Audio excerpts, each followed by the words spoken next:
Multiple exposure shooting. This allows you to shoot between 2 and 9 separate frames and then combine them into one composite image. This function also offers several options for how the separate images are combined in camera to achieve the final image. You can access multiple exposure options in the third shooting menu.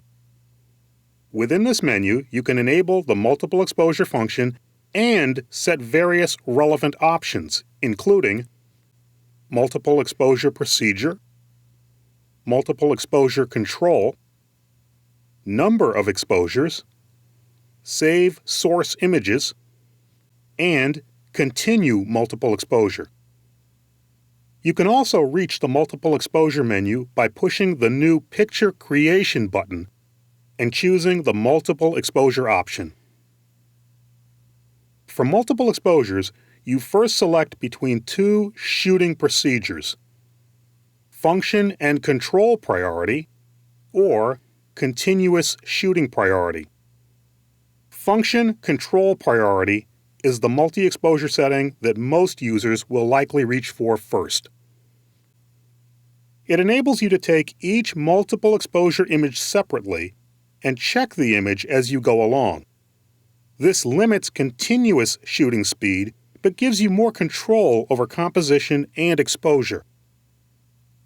Continuous shooting priority is intended for a rapid series of continuous shots that will be combined into one multi-exposure, making it well suited for sports and other moving subjects. It maximizes shooting speed, but gives you less precise control over exposure and composition. Here is where the new in-camera multi-exposure feature allows you to really get creative. You have 4 different options for combining the images you've taken into one new multi-exposure file. The additive method simply stacks each image on top of the other, much like multi-exposures in a film camera. If bright areas on 2 separate images overlap, their combined brightness will increase. Photographers can adjust the exposure of each individual image separately.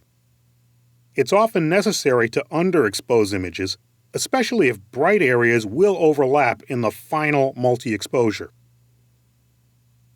The average method automatically underexposes each frame so that the finished multi-exposure has the same overall exposure level that a single standard image of the scene would have.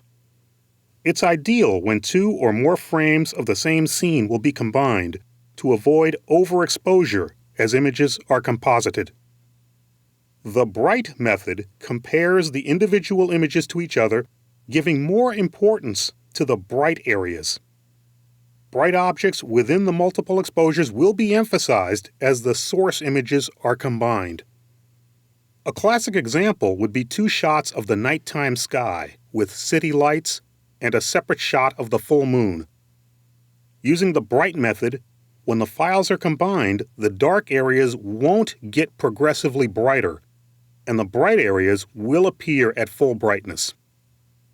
The dark method compares the frames to each other, giving more importance to the darker areas. Dark objects within the multiple exposures are emphasized as they're joined into a finished multi-exposure image. This can be effective for removing unwanted bright objects or light reflections.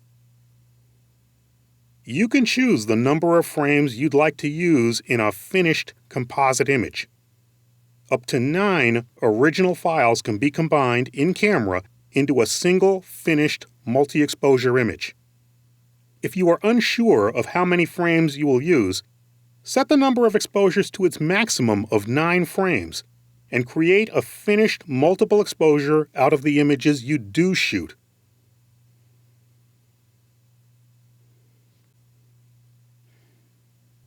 You can either save all images used in the multi-exposure image or save only the resulting multi-exposure image. You can have the multiple exposure function active for only one finished multiple exposure composite image before it automatically returns to normal shooting mode, or you can choose to keep the multi-exposure function active.